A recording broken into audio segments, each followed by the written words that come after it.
Corporal Mutt here. I'd like to start this off by thanking God for the idea for this story and this video. Thank you to the 2 new subscribers since my last video. If you guys have any ideas or suggestions to make my future videos better, please let me know in the comments. Also, if you stay until the end, I'll let you know the title of the next part. Thank you and enjoy. Battle of Dimensions, Part 7. Critical Failure. The 2 Marines kicked the doors open when we pressed into the room. The Marines in the front didn't even have a chance to turn before they got hit and dropped. I heard that unique sound again. The 2nd Marines immediately turned to the corners, and the right Marine just let it rip with full auto. By the time I got into the room a second later, the shooting was done. The room was 30 feet wide and 15 or so feet deep, and had a door on either side of the room. There were several chairs and small tables set up as if it was a waiting room. The Marines hit were both still on the ground, and at quick glance, looked like they were wounded pretty severely. In the front right corner was a slumped over Chinese soldier. Seeing that there was no one else in the room, I moved off to the side and aimed at the Chinese soldier, just in case he wasn't dead yet. On the ground in front of him was a rifle, one that I'd never seen before. It had a standard hand grip and buttstock, but was unusually wide at the hand grips going down the entire length of the barrel. It looked like something out of a video game. It just didn't look normal. I thought to myself, interesting. It's almost like a smaller version of our naval railguns, but there's no way that it could be a railgun because you couldn't get enough power at that small of a size for it to be even really practical. You might be able to get 1, possibly 2 shots, and that's it. There would be no more power to use the magnetic accelerators. Mud, do you see that rifle? Riley asked. Yes, I do. Cover me while I dead check that soldier, I said. I got you. Go ahead, she said as she moved to the side and aimed at the soldier. I took a deep breath as I came up to the soldier and I kicked away the rifle. And I thought to myself, here goes nothing. I put my finger on the trigger and jabbed him hard in the chest with the barrel of my rifle. Nothing. He didn't budge at all. I did it again, harder. Again, nothing. I gave a sigh of relief and said, he's dead. Right side clear. I took my finger off the trigger and I tried to calm myself because I still had the bad feeling and it was really affecting my nerves. I took a moment to look over the situation and I yelled, Riley, cover that door, while I gestured to the right side door. Riley replied, and she aimed at the door. Someone to my rear yelled, cover the left door. I looked behind me. I saw Jenkins move over and aim at the door on their side. That's when I saw just how bad the 2 Marines had been hit. The first looked like he had been hit by a 50 cal. York was next to him, holding his hand tightly, as the Marine made weak, gasping statements to York. The other Marine looked better. He still had color on his face. The second ground pounder was trying his best to patch him up while Roberts just stood there, supervised. I thought to myself, what a great leader. I looked back at the rifle and I thought to myself, there's no way that is a 50 cal. I moved over to it and inspected it. The barrel itself was large, but the interior was small, somewhere between 5.56 and 7.62. I thought to myself, not even armor-piercing rounds of either 5.56 or 7.62 could do that kind of damage. I continued to fiddle with the rifle and remove the magazine from it. What really caught my attention was how heavy it was with 1 round in it, and 2, the round itself. The round was 1 inch or 2 long and was encased in a plastic circular casing. On the side of the mag, there was a green and red dot, and I thought to myself, what in the world is this? I started checking the dead Chinese soldier for more mags to the rifle. What are you doing? I heard Roberts ask over my shoulder. I took a deep breath and I thought to myself, this is really getting annoying. My job, I responded without taking my attention away from the body I was searching, and I thought to myself, unlike you, I like to be productive. Okay, but specifically, what are you doing? We need to continue to clear rooms, Roberts said. I thought to myself, you're a sergeant. You should be able to think more situationally than that. Fortunately, I had found 2 more mags. They both had green dots on them, and I thought to myself, interesting. I held one of them up over my shoulder and said, I was looking for his mags to his rifle. And so what? Why are you doing this in the middle of a fight? He said. And I thought to myself, breathe, breathe, breathe. I said, because there has been a unique sound that I have heard this entire engagement. I heard the same sound again when the first Marines entered this room. And two, I have never seen a rifle look like the one this guy had. So that doesn't answer the question of why you're doing it in the middle of a battle, he said. And I thought to myself, Roberts, you are an invaluable moron. I answered, the doors are covered. I am ready with my rifle if the need arises, and it's being situationally aware that we have a second or two to learn something. I heard heavy footsteps and someone yelled, York, this is 4th Squad. We are additional support for you. York yelled back, acknowledged. Come on in. I looked over to the double doors and I saw a group of ground pounders enter the room. They took over covering duties for LJ and Riley, who came over to join Roberts and myself. First fire team, let's go. We're pushing on, Robert said. I stood up and turned around, making eye contact with him, staring him down, and said, we aren't point on this. That isn't your decision. I outrank everyone here. It is what I say it is, Roberts replied. I replied, that may be, but you don't outbillet everyone here. Are you disobeying my command? He asked, trying to trap me on record. I answered, no, I'm just trying to express for the record that you are overreaching your authority. I walked past him to the door. I took the 2 mags into my cargo pocket, and I thought to myself, I can look closer at these later. As I neared the door, Robert said, Duke, take point. I couldn't help but chuckle, and I thought to myself, interesting, very interesting. So this is how you truly deal with your problems. You eliminate them, or try to. You would make an excellent higher up, you Blue Falcon. At least the Marines I care about will have more time to react. Roger, Sergeant, I said. I smiled and asked, Sergeant, you got my back, right? You're going in right behind me because, you know, NCOs lead the way, right? I tried to hide my smirk as much as possible, but that was difficult. I thought to myself, my team, my squad, you're only a temp. Yes, I'll be your number 2, he said. I thought to myself, well, at least I'll have Jenkins and Riley in the rear, people I can trust. York, we're pushing on, I said as I stacked up on the right side of the door. He replied, Roger, we'll catch up with you as soon as we can. Don't stray too far forward. I nodded and said, don't worry, there's only so much excitement I can have in one day. I'll be sure to leave you some. York gave me a rough smile, and I turned my attention to Jenkins, who was across from me. He gave me the, can I do it look?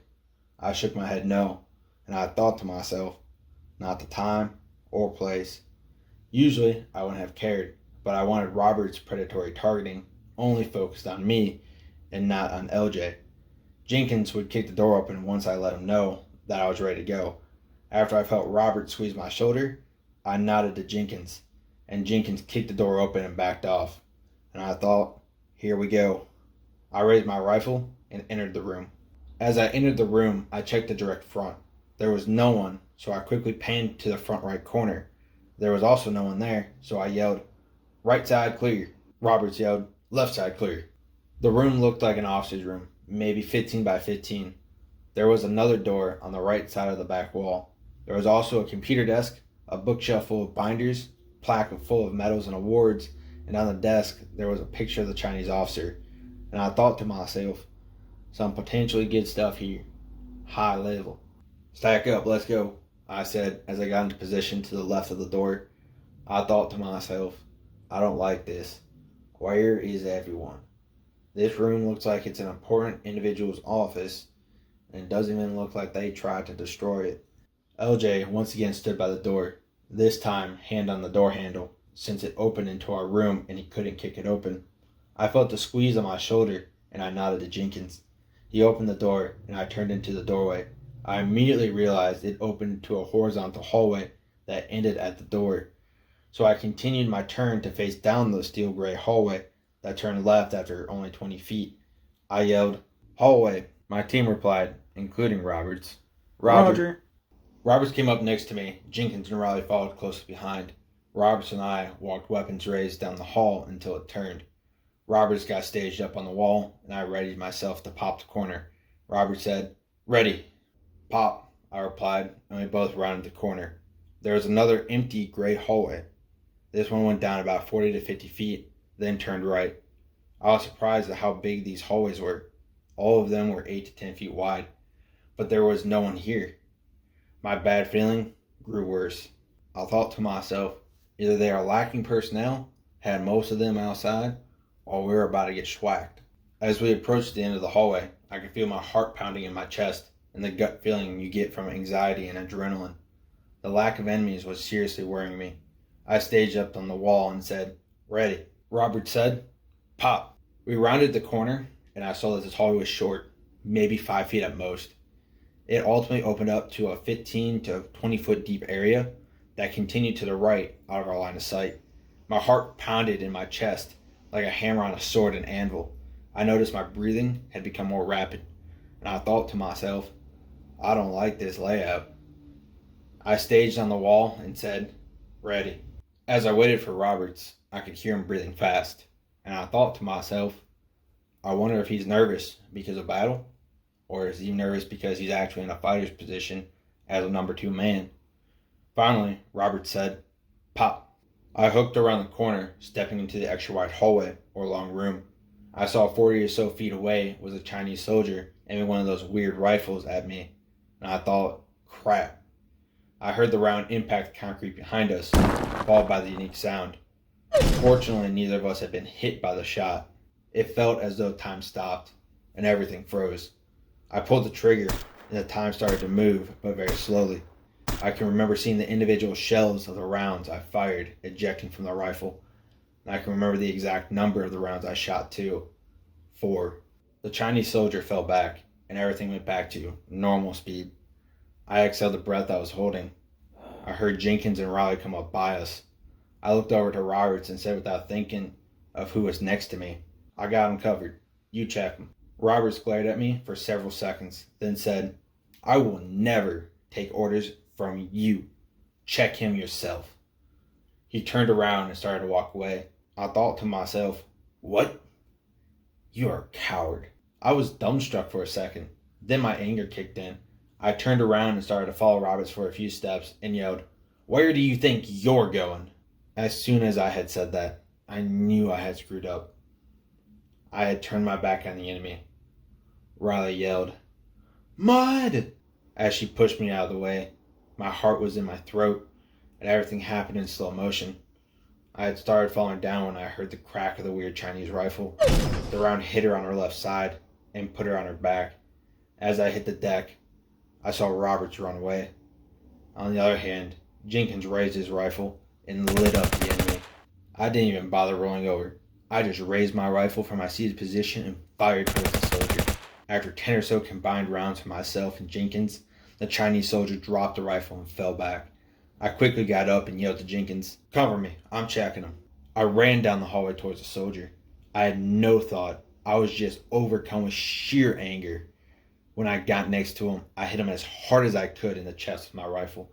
Nothing. So I did it again. Nothing happened. Jenkins yelled, "Mud!" I blinked, and I thought, Riley. I looked at the Chinese rifle, and I picked it up and ran back towards her. As I ran back, I saw York and several other ground pounders by her. York and another Marine started moving Riley around the corner. The other ground pounder provided security in the hallway as Jenkins and I ran back.